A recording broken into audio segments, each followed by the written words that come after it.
It is inherent in every being. And the only possibility for a being to experience love is to go back inward and stay in the most secured region of himself and relax there. That's the only possibility. But what happens to human being is, as we have the idea of the warmth, the togetherness, the sense of communion, security, love and all, we were really trying to recreate it by looking outside on this hunt of looking for love. What we are missing is love itself, because it is not something which is going to come from outside. After so many years of search outside, we will slowly get to know that this is something which you cannot find from outside. All your experiences, all your love stories are somehow coming up, existing and withdrawing and finishing. And after going through all these experiences several times, we get to know that love is not something which you can seek from outside. Instead, it is something which is already there, which you cannot create because it is self-born in you. And so it is important for us to go back into that source and relax there. When you start to relax fully, you will start to see all the processes which are going on inside you that push you out of the spontaneous living into a complex system of living. When we understand these complexities of the mind, we will know how to really take it out, how to get out of it, and then finally, slowly, the complexities will be observed and not allowing the complexities to attach with our daily process of living. Thereby, we become spontaneous once again in our life. When we become spontaneous, innocence will start to show up, which was the innocence of the small infant, which we lost on the way.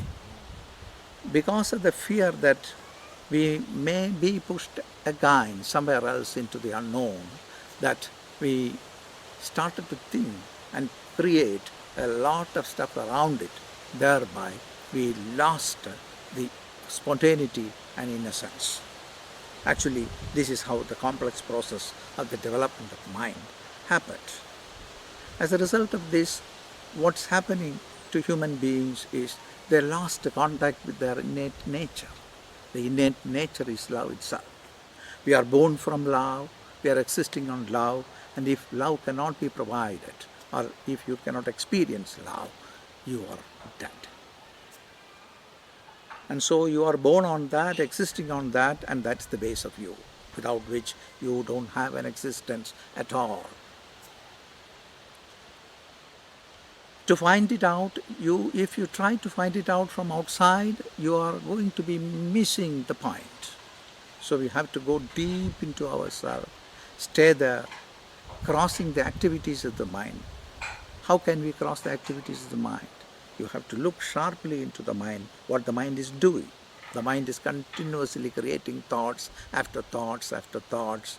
Then it goes into the process of analysis, synthesis, discrimination, judgments, conceptualization, making concepts, and adding all things to your own person and feel yourself as you are the person as projected by you from your own experience. It is not the real I. In this process, what we miss is the source. The source is one. It's not many. How to find it out? You have to look into the mental process. You see the thoughts and then you focus on the thoughts and look what's there between two thoughts. What is there between two thoughts? When you look between thoughts, actually between two thoughts, there is nothing. There is an emptiness. There is void. There is fullness. There is completion. Everything comes from the silence. Everything I mean, thoughts comes from the silence. It exists on the silence and it withdraws into the silence. there comes the question, what is permanent and what is impermanent? Thoughts are transient because it comes, it exists, and it withdraws. Whereas the silence beyond, from there it comes up. It never goes. It's always there. That which is always there can only be considered as the reality. So finally you come in contact with the reality of your own self. When you see this reality, you got back home. Love is the experience of getting back into your own home.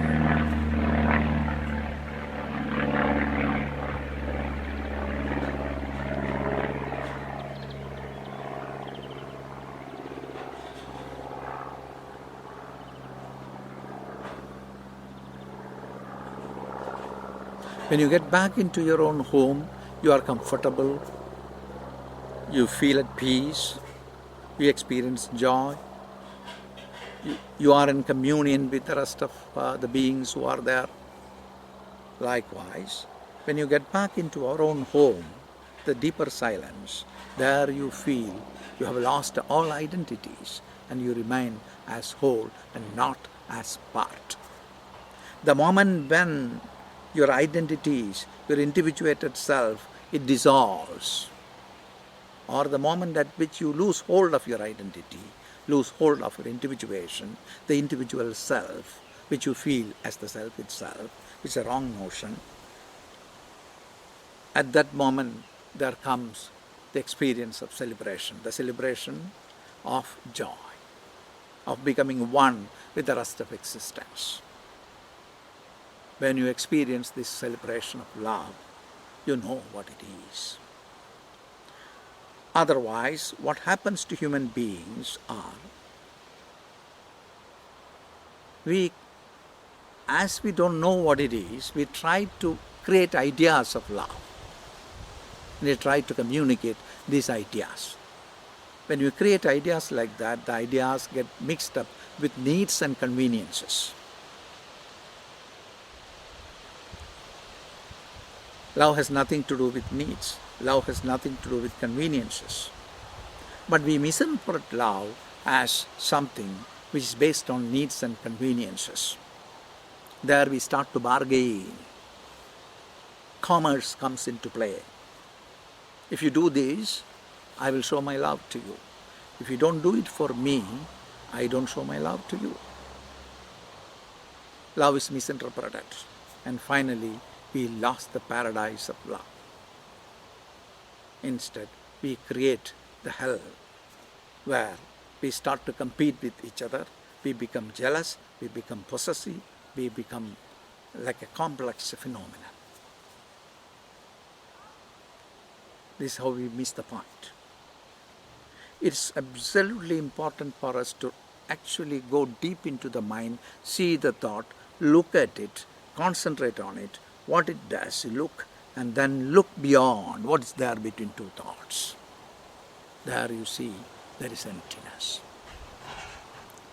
The emptiness which you experience and I experience and everyone that could experience cannot be different, as the emptiness has no qualities. It is beyond all qualities. It is one. It's eternal. It is immobile. It always remains as the witness, and you are that witness. When you come to that awareness, you always feel the oneness of communion, and the celebration of the communion is the experience of love and nothing else. This is possible at any moment of your life, and that is your base from where you are coming, you are existing, and that is where you go back. So it's not a difficult task. It's a very, very simple experience which can be activated by anybody by just sharply observing into the mind.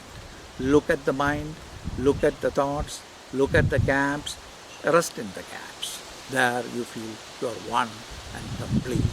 And the dissolution of the individual self simply happens, and you get into an ecstatic celebration.